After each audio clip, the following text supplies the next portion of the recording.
नाजरीन, बिलावल ने नवाज शरीफ की खाल उतार के रख दी। आर्मी चीफ की नई धाड़ ने 29 करप्ट सियासतदानों को पकड़ लिया। बिलावल ने नवाज शरीफ की वो करप्शन भी बता दी जो आज तक कहीं भी जेरे बहस नहीं आई थी। उन्होंने ये भी तस्लीम कर लिया कि पीडीएम की तमाम जमातें इमरान खान के डर की वजह से इलेक्शन से भाग रही हैं। इसके साथ निगरान वजीर आजम ने भी अपने तेवर दिखाना शुरू कर दिए हैं। कैदी नंबर 804 की कामयाबी उनको किसी तरह हजम नहीं हो रही, इसलिए अब तक गिलगित इलेक्शन के नताइज रोके हुए हैं। दूसरी जानिब आर्मी चीफ ने तमाम करप्ट सियासतदानों के खिलाफ कार्रवाई ऐसी सख्त की हुई है कि सारे अब अपने बिलों में छुप रहे हैं। अरबों रुपयों की करप्शन बेनकाब कर दी गई। नाजरीन, आज की इस वीडियो में हम आपको बताएंगे कि किस तरह बिलावल भुट्टो ने शरीफ फैमिली और लंदन में बैठे भगोड़ों की करप्शन का पर्दाफाश किया। इसके साथ आपको बताएंगे कि स्मगलिंग में कौन कौन से सियासतदान मुलविस निकले हैं और आर्मी चीफ ने अब तक किन सियासतदानों को पकड़ लिया है। खोजी टीवी के मुअज़्ज़ज़ दोस्तों, वीडियो में आगे जाने से पहले हमेशा की तरह आपसे गुजारिश है, हमारे चैनल खोजी टीवी को सब्सक्राइब कर लें और हमारे फेसबुक पेज खोजी टीवी को फॉलो करना मत भूलें।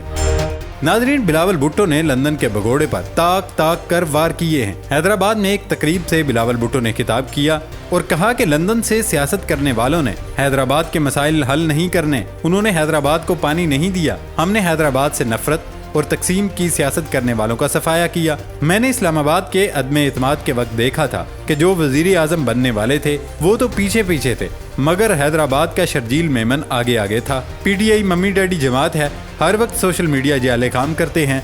जाले भी सोशल मीडिया पर आएं, टिकटॉक, ट्विटर, फेसबुक चलाएं। उनका मजीद कहना था कि शहीद जुल्फकार अली भुट्टो और बेनजीर भुट्टो ने अवाम के मसाइल हल किए, मगर कुछ लोग तब भी कहते थे कि खातून वजीर आजम नहीं बन सकती। कौन कहता था? मौलाना कहते थे, उन्होंने ही फतवे दिए थे। उन्होंने ही कहा था कि खातून की हुक्मरानी हराम है। मैंने अपने इत्तेहादियों से कहा था कि सियासत में जो डर गया वो मर गया, मगर वो डर गए और अब सारे इलेक्शन से भाग रहे हैं। दोस्तों, कम से कम बिलावल ने ये तो तस्लीम कर लिया और सरेआम तस्लीम कर लिया कि सिर्फ इमरान खान के डर से सारी सियासी जमातें इलेक्शन से भाग रही हैं। कौन भाग रहा है इलेक्शन से? नून लीग भाग रही है, क्योंकि उन्हें पता है उनका सारा पॉलिटिकल कैपिटल दांव पर लग चुका है और अब उनका पुराना वोटर भी हालिया महंगाई की वजह से उनका चेहरा नहीं देखना चाह रहा। नून लीग ने इसीलिए पंजाब और केपी में इलेक्शन नहीं होने दिए और अब जिस तरह के ज़िमनी इलेक्शन और बल्दियाती इलेक्शन में रिजल्ट आ रहे हैं, उसके बाद तो नून लीग वाले मजीद इलेक्शन से खौफजदा है। दूसरी अहम बात यह है कि पिछले ही दिनों एक खबर आई थी जिसमें नून लीग के सेनेटर्स ने सेनेट इजलास बुलाने की मुखालफत की थी।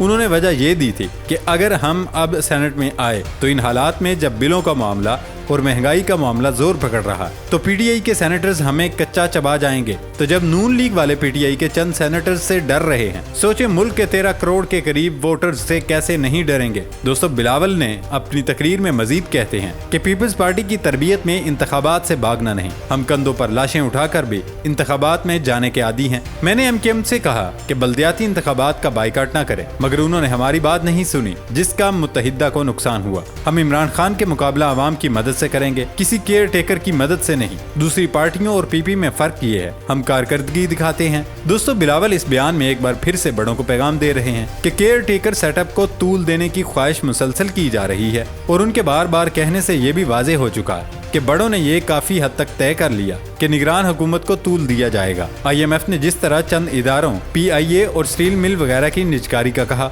वो सब भी निगरान हुकूमत से ही कराई जाएगी और इसी निगरान हुकूमत के होते हुए PTI को क्रश करने की भी कोशिश होगी। जबकि बिलावल PTI पर पाबंदी के भी हक में नहीं है। उन्होंने माजी में भी यही कह दिया था। मौलाना ने भी कह दिया कि वो गैर जमहूरी तरीके से इमरान खान के जेल जाने के तरीके के हक में नहीं, तो सिर्फ नून लीग के अलावा बाकी सब के सब इमरान खान के हक में बयान भी दे रहे हैं। इसके अलावा इलेक्शन का मुतालबा भी कर रहे हैं। सिर्फ नून लीग को इलेक्शन से खतरा है, और क्यों है आप सब बखूबी जानते हैं, क्योंकि नून लीग वाले RDC ही बिठा देते हैं। अब आप खुद गिलगित के इलेक्शंस को देख लें। नून लीग वाले कैदी नंबर 804 की फतूहात से इतने परेशान हैं कि नताइज ही रोक लिए। गिलगित में हजारों लोग कप्तान के हक में सड़कों पर निकल आए हैं। इलेक्शन को 2 दिन होने को हैं, लेकिन अभी तक इलेक्शन के रिजल्ट नहीं बताए गए, जिसके खिलाफ लोग एहतजाज के लिए सड़कों पर निकल आए हैं। RO ऑफिस स्टोर के सामने अवाम और PTI कारकुनान का सैलाब उमड़ आया। सूबाई सदर PTI गिलगित बल्तिस्तान साबिक वज़ीर आला खालिद खुर्शीद ने सरकारी नताइज के ऐलान तक RO ऑफिस के सामने धरने का ऐलान भी कर दिया। जबकि दोस्तों, इलेक्शन एक्ट में जो हालिया तरमीम की गई, सादिक संजरानी ने कायम मकाम सदर होने की हैसियत से इस पर दस्तखत भी किए। इस तरमीम के मुताबिक प्रिजाइडिंग अफसर इलेक्शन की रात 2 बजे तक नताइज देने का पाबंद होगा और नताइज की तारीख की सूरत में ठोस वजह बताएगा। प्रिजाइडिंग अफसर के पास इलेक्शन नताइज के लिए अगले दिन सुबह 10 बजे की डेडलाइन होती है। गफलत पर प्रिजाइडिंग और रिटर्निंग अफसर के खिलाफ फौजदारी कार्रवाई की जाएगी, जबकि यहाँ कानून की खुलम-खुला खिलाफवर्जी हो रही है और पूछने वाला कोई नहीं। ये याद रहे कि अस्तोर हल्का 1 के तमाम 56 पोलिंग स्टेशन के गैर खत्मी गैर सरकारी नताइज के मुताबिक पीटीआई उम्मीदवार खुर्शीद खान कामयाब हुए। अब इस हवाले से कई सवालात जन्म ले रहे हैं कि इलेक्शन एक्ट के तहत अब कई घंटे ऊपर हो गए, लेकिन अभी तक ना तो रिजल्ट आए और ना ही प्रिजाइडिंग अफसर ने कोई वजह बताई कि उन्होंने नताइज बताने में ताखीर क्यों कर दी है। तो क्या अफसर के खिलाफ कोई महकमाना कार्रवाई होगी? इतना वक्त गुजरने के बाद क्यों खालिद खुर्शीद की जीत का ऐलान नहीं किया जा रहा और सरकारी नताइज क्यों नहीं जारी किए जा रहे? क्या इलेक्शन कमीशन समेत सारे बड़े भी जेल में बैठे कैदी नंबर 804 से डर गए हैं? नाजरीन, इलेक्शन की ये कहानी कोई नहीं है। अमेरिका की गुलाम हुकूमतें इसी तरह अमेरिका की ईमा पर इलेक्शन चोरी करते रहेंगे, लेकिन खुशी सिर्फ इस बात की होती है कम से कम इस मुल्क में एक शख्स ऐसा है जो अपने मुल्क के लिए काम कर रहा है, और वो है आर्मी चीफ हाफिज सैयद आसिम मुनीर साहब। उन्होंने अब सियासतदानों का पीछा भी शुरू कर दिया।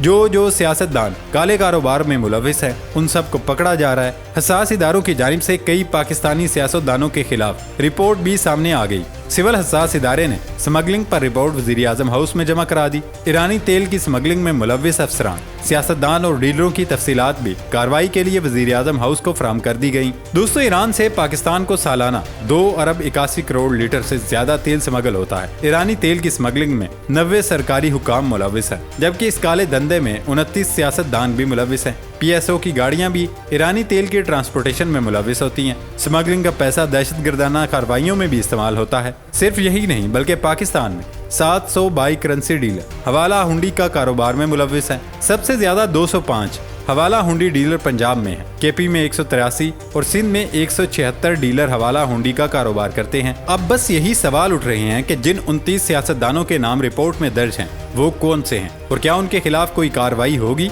सियासतदानों के साथ साथ ये पेशा दहशतगर्दाना कार्रवाइयों में कैसे इस्तेमाल हो रहा है? PSO जो कि रियासती इदारा है, इसकी गाड़ियां कैसे ईरानी तेल की स्मगलिंग कर रही? और सिर्फ तेल नहीं, ईरान और अफगानिस्तान से बराह रास्त कई चीजें स्मगल होती हैं, जिनमें डॉलर भी शामिल हैं। ब्लूमबर्ग की एक रिपोर्ट के मुताबिक पाकिस्तान से योमिया $50 लाख अफगानिस्तान जा रहे हैं। पाकिस्तान से डॉलर स्मगलिंग तालिबान हुकूमत की लाइफलाइन है। अफगानिस्तान की योमिया जरूरत 1 से 1.5 करोड़ डॉलर है, यानी 1/3 डॉलर तो सिर्फ पाकिस्तान से अफगानिस्तान स्मगल होते हैं, और इसी वजह से अफगानी करेंसी को फायदा पहुंच रहा है और इसकी कीमत बढ़ रही है, जबकि रुपया नीचे ही आता जा रहा है। तो सवाल ये है कि उनके खिलाफ कब कार्रवाई होगी, कब इन सियासतदानों पर हाथ डाले जाएंगे और इस कौम को इन करप्ट तरीन अनासरों से छुटकारा कब मिलेगा?